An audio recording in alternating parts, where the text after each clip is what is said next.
Alors que la crise alimentaire mondiale s'aggrave en raison de la guerre en Ukraine, les yeux du monde se tournent vers l'Afrique pour trouver des solutions. Les experts estiment cependant qu'il est trop tôt car le continent n'est pas prêt. Il est bien connu que la productivité, en particulier chez les agriculteurs, est très faible. La révolution verte, qui a radicalement changé la productivité et la production, notamment en Asie et en Amérique latine, n'a pas vraiment eu cet impact en Afrique. Je pense que l'une des préoccupations est que les marchés ne fonctionnent pas particulièrement bien en Afrique. Le changement climatique est également un facteur important.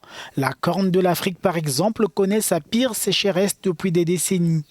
Les Nations Unies affirment que des dizaines de millions de personnes sont affamées sur le continent.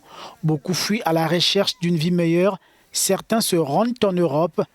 Entre janvier et mai de cette année, Frontex a enregistré l'arrivée de quelques 86 000 migrants illégaux.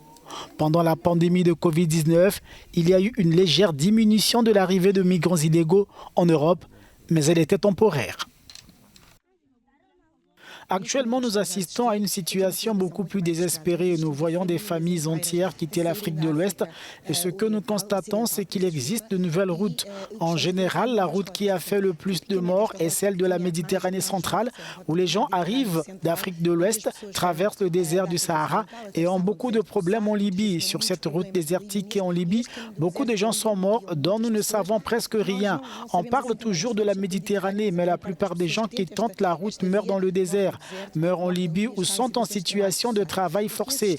Ce que nous constatons maintenant, c'est une augmentation. Donc, depuis l'année dernière, 2021, les chiffres ont déjà atteint les niveaux pré-pandémie.